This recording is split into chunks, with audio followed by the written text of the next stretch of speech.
مسیح خدا ان کے عظیم اور بابرکت نام میں آپ سب کی سلامتی ہو۔ مسیح میں جس بات پر ہم سیکھتے ہیں اسی بات کو جاری رکھیں گے، اور ایک سوال ہے کہ نبوکت نظر بادشاہ اس نے جو خواب دیکھا تھا اور اس میں جو مورت تھی اس کو جو 5 ایسی چیزوں کے ساتھ بانٹا گیا ہے جن کو ہم دیکھتے ہیں بائبل مقدس میں، نباتات، 5 ایسی جو نباتات ہیں ان کے ساتھ تشبیہ دے کے دیکھیں گے وہ کیسی ہیں۔ دانیل کی کتاب 2 باب اور اس کی 31ویں آیت سے، اے بادشاہ تو نے ایک بڑی مورت دیکھی، وہ بڑی مورت جس کی رونق بے نہایت تھی تیرے سامنے کھڑی ہوئی اور اس کی صورت ہیبت ناک تھی۔ اس مورت کا سر خالص سونے کا تھا، اس کا سینہ اور اس کے بازو چاندی کے، اس کا شکم اور اس کی رانیں تانبے کی تھیں، اس کی ٹانگیں لوہے کی اور اس کے پاؤں کچھ لوہے کے اور کچھ مٹی کے تھے۔ تو اسے دیکھتا رہا یہاں تک کہ ایک پتھر ہاتھ لگائے بغیر ہی کاٹا گیا اور اس مورت کے پاؤں پر جو لوہے اور مٹی کے تھے لگا اور ان کو ٹکڑے ٹکڑے کر دیا۔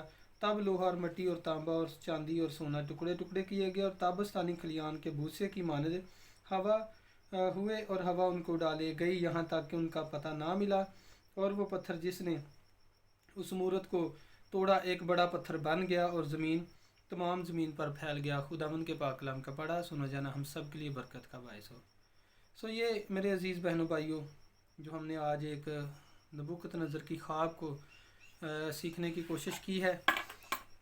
بائبل مقدس میں بے شمار خوابوں کا ذکر ہے جن کی تعبیر ہوتی رہی، انبیاء کو خوابیں آتی رہیں، اور یرمیہ نبی کہتا ہے میرے لوگوں کی آواز دور کے ملک سے آتی ہے، تو یہ ایک خواب تھی اور ایک نبوت تھی۔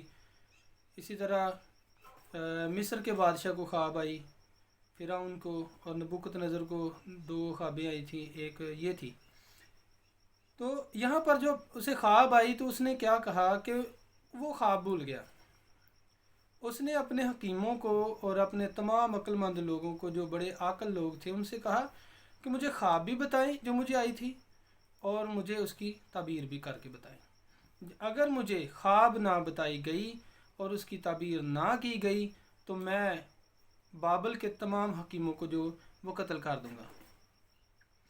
جو ہم نے ابھی پڑھا ہے اس سے پہلے کی یہ کہانی ہے، اور وہاں پر خداوند کا بندہ دانیل کھڑا ہوتا ہے اور کہتا ہے بادشاہ کسی کو نقصان نہ پہنچانا، تیرے خواب کی تعبیر میں کر کے دوں گا اور میں خداوند کے حضور جھکوں گا۔ اور اس نے اپنے 3 ساتھیوں کو لیا، صدرک میثق عبدنجو جس کو عزریہ، اور 3 نام جو عبرانی نام تھے ان کے، حنانیہ، میسائیل اور عزریہ، یہ 3 لوگ اس نے ساتھ لیے۔ انہوں نے دعا کی، دانیل پر خدا نے اس بید کو کھولا اور بعد میں نبوکت نظر کے ساتھ انہوں نے اس بات کو شیئر بھی کیا، اور دانیل کہتا ہے کہ رازوں کا جو جاننے والا اس نے ہم پر ظاہر کر دیا ہے۔ اور دانیل نبی جو ہے وہ اس کی تعبیر شروع کرتا ہے۔ اس سے پہلے کہ وہ تعبیر شروع کرتا ہے میں آپ سے گزارش کرنا چاہتا ہوں کہ اس چینل کو سبسکرائب کریں، لائک کریں اور دوسرے لوگوں کو شیئر بھی کریں تاکہ زیادہ سے زیادہ لوگ اس کلام سے مستفید ہو سکیں۔ جی، دانیل نے تعبیر یوں کی کہ وہ جو تو نے اے بادشاہ خواب دیکھی ہے وہ ایک بہت بڑی مورت ہے جو کہ جس کا سر سونے کا ہے اور اس کے بازو اور سینہ جو ہے چاندی کے، اور اس کی رانیں اور شکم جو ہے وہ تانبے کے، اور اس کے بعد اس کی ٹانگیں جو ہے لوہے کی ہیں اور پاؤں کچھ لوہے کے اور کچھ مٹی کے ہیں۔ 5 نباتات کا استعمال کیا گیا ہے، اور وہاں پر ہی اس نے تعبیر کی، اس بات کی کہ جو سر ہے اے بادشاہ وہ تو ہے، تیرے سے بادشاہی شروع ہو رہی ہے، سر تو ہے، اور تیرے بعد ایک ایسی بادشاہی آئے گی جو کچھ عرصے کے لیے ہوگی، اور جس بادشاہی کو تاریخ میں کچھ یوں اس طرح بیان کیا جاتا ہے، مادی اور فارسی، سینہ اور بازو، مادی اور فارسی یہ 2 بادشاہ اٹھے اور انہوں نے بابل کی بادشاہی کو فتح کر لیا۔ بابل کی بادشاہی کو فتح کرنے کے بہت سارے لوگوں نے تاریخ میں بہت چیزیں بتائی ہیں، لیکن ایک چیز میں بھی آپ کے سامنے شیئر کرنا چاہتا ہوں۔ بابل فتح ہونے والا شہر نہیں تھا، یہ ایسا ملک نہیں تھا کہ اس کے دارالخلافہ کو فتح کیا جاتا، کیونکہ اس کے بیچ سے دریا گزرتا تھا اور اس دریا کے وار پار انہوں نے کچھ حفاظتی انتظامات کیے تھے کہ کشتیاں نہیں گزر سکتی تھیں. اور نبوکت نظر کے مر جانے کے بعد اس کا نواسا بادشاہی کر رہا تھا بیلت شزر، اور بیلت شزر بادشاہی کر رہا تھا. اور کلام مقدس میں لکھا ہے کہ مادیوں فارسیوں نے ایک ہی رات میں حملہ بولا، کیونکہ کچھ لوگ اندر سے بابلیوں کے خلاف تھے اور بابلیوں کے جو ساتھ تھے وہ بابلیوں کی حمایت میں نہیں تھے. اندر سے بغاوت ہو چکی تھی اور بادشاہ کو مروا دینے کا اور بادشاہی مادی فارسیوں کو دینے کا اندر سے پلان بن چکا تھا، یعنی بابلی حکومت کے اندر سے.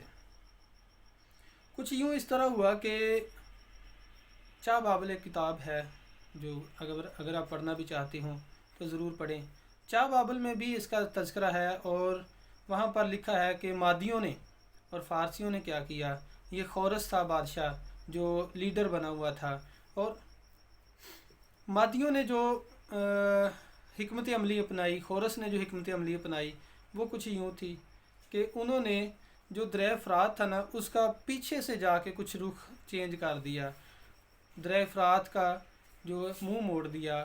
اور ادھر مے نوشی چل رہی تھی، بیلت شزر کے پاس مے نوشی چل رہی تھی، اور جو مے نوشی کر رہے تھے جب انہوں نے دیکھا کہ دریا کا پانی نیچے گر گیا ہے تو انہوں نے کہا کہ یہ دیوتا آج میں سمجھ کے دریا کا پانی پی گیا ہے. اس قدر وہ نڈال تھے اپنی اس مے نوشی میں، سارا کچھ حکومت کا سارا نظام گر گیا. بیچ میں دانیل نے بھی نبوت کر دی تھی کہ تو ترازو میں تولا گیا تو کم نکلا. یہ سارا نظام انہی دنوں کی بات ہے. تو یہ سارا حکومت کا نظام ختم ہو گیا، بابلی حکومت ختم ہو گئی، اور آگے مادی فارسی یعنی سینا اور بازو یہ حکومت شروع ہو گئی. ان کے بعد فارسیوں کے بعد اسکندر اعظم اٹھا. اسکندر اعظم نے بڑی دنیا فتح کی. آپ میں سے تاریخ دان جانتے ہیں کہ جیلم تک وہ آیا ہے اور یہاں پر آ کے اسے ملیریا ہو گیا اور وہ واپس چلا گیا. اسے ڈینگی ہو گیا تھا شاید، تو وہ واپس چلا گیا. راستے میں اس کی ڈیتھ ہو گئی اور 7 سال اس نے حکومت کی ہے، اور 7 سالوں میں اس نے بہت بڑی فتوحات حاصل کی. اور یہ رانے اور شکم تھا. آگے ٹانگوں کی بات ہے. یہ جو ٹانگیں ہیں نا یہ رومی حکومت ہے. اسکندر اعظم کے بعد رومی حکومت نے زور پکڑا یسوع مسیح سے چند سال پہلے، اور انہوں نے بہت ہی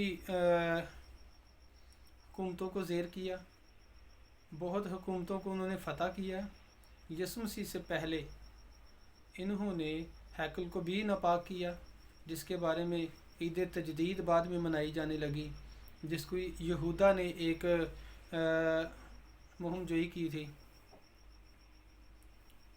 تو یہ ساری باتیں جو ہیں رومی سلطنت کو انہوں نے زیر کیا. پومپئی نے آ کے ہیکل کو ناپاک کر دیا تھا، اور رومی حکومت کا بڑا عروج شروع ہو گیا. اور رومی حکومت نے جب بادشاہی شروع کی تو دانیل جب تعبیر کرتا ہے کہ جب وہ بادشاہی آئے گی جو لوہے یعنی ٹانگوں کی بادشاہی ہے تو وہ چکنا چور کرے گی. میں آپ کے سامنے پڑھ دیتا ہوں.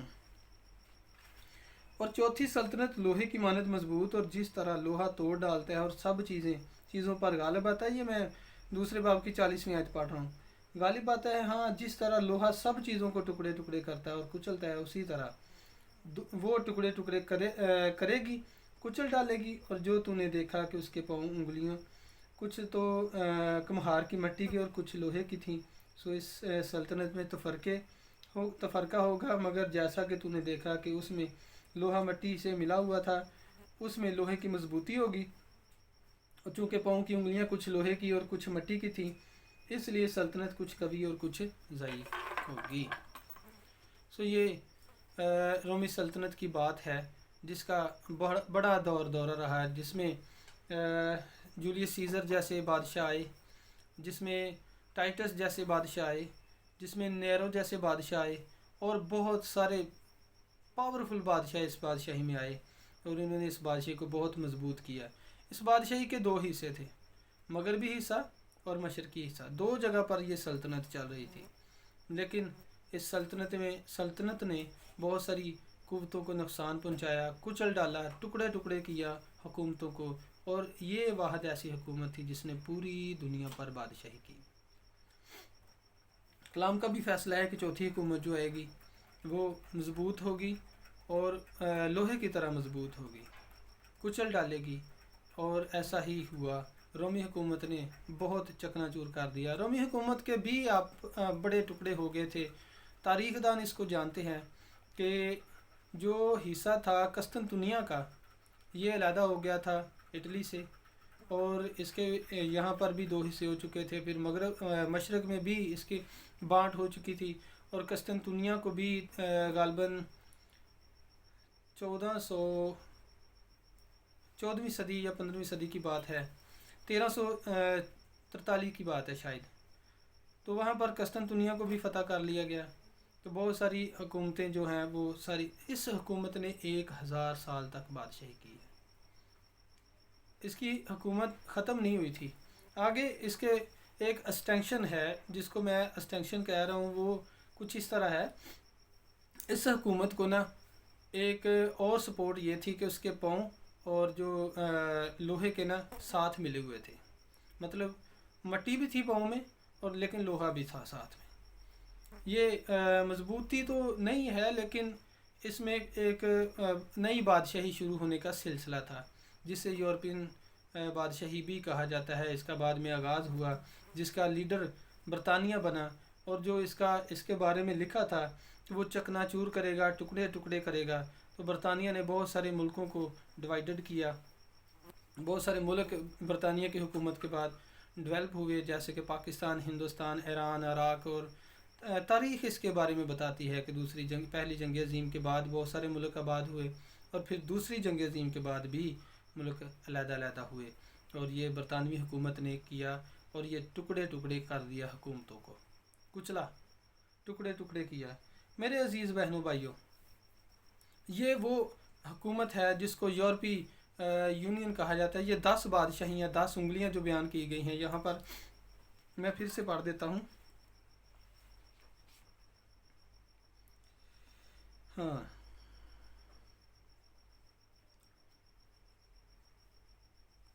لکھا ہے اور ان بادشاہوں، اور چونکہ یہ 42ویں آیت ہے، اور چونکہ پاؤں کی انگلیاں کچھ لوہے کی اور کچھ مٹی کی تھیں، اس لیے سلطنت کچھ قوی اور کچھ ضعیف ہوگی۔ پاؤں کی انگلیاں، یہ 10 انگلیاں 10 بادشاہوں کو ظاہر کرتی ہے۔ یہ 10 بادشاہ جو ہیں، انہوں نے بھی بہت ساری دوسری قوموں کو ریز کیا، زیر کیا، اور کلام مقدس میں لکھا ہے کہ یہ بادشاہی ختم ہو جائے گی۔ ابھی تک میرے اندازے کے مطابق اگر میری بات کریں تو میں اپنی بات کرنا چاہ رہا ہوں کہ ابھی تک یہ انگلیوں والی حکومت ختم نہیں ہوئی ہے، اس میں بھی ابھی تک حکومت چل رہی ہے، اور یسوع مسیح کے آنے کے بعد یہ ختم ہو جائے گی۔ کیونکہ ابھی جو دور، یہ جو وبا چل رہی ہے، کرونا کووڈ-19، اس کے بعد یہ بادشاہی میں یہ جو یہاں پر لکھا ہے ضعیف ہوگی اور میل تال نہیں کھائے گی، اس کے بعد ایسا ہونے والا ہے۔ کیونکہ ابھی جو یورپی حکومت اٹھنے والی ہے، اس میں اور مشرقی حکومت میں بڑے اختلافات ہوں گے، اور یہ آپس میں میل تال نہیں کھائیں گے، کیونکہ مٹی اور لوہا آپس میں نہیں ملتا، اس لیے یہ ایک دوسرے کے ساتھ مل نہیں سکیں گے۔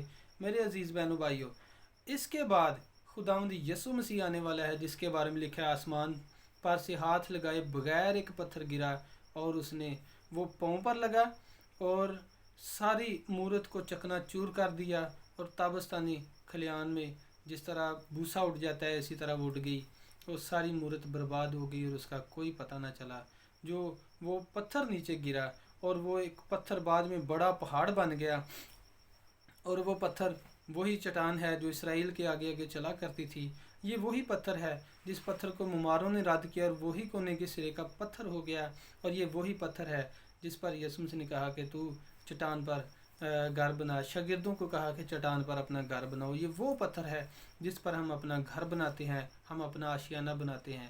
آئے میرے عزیز بہنوں بھائیوں، اس بات کو آج سے جانیں کہ ہمارا خداوند یسوع مسیح اب آنے والا ہے، وقت بہت قریب ہے، اور یہ جو انگلیوں کی بادشاہی کی بات ہو رہی تھی، اب یہ بہت قریب ختم ہونے والی ہے، اور آگے خداوند یسوع مسیح آئے گا، یسوع مسیح بادشاہی کرے گا پوری دنیا پہ، اور ہم اس کے ساتھ ہوں گے۔ خداوند آپ کو اور مجھ کو بڑی برکت دے، آپ کے ساتھ ہو۔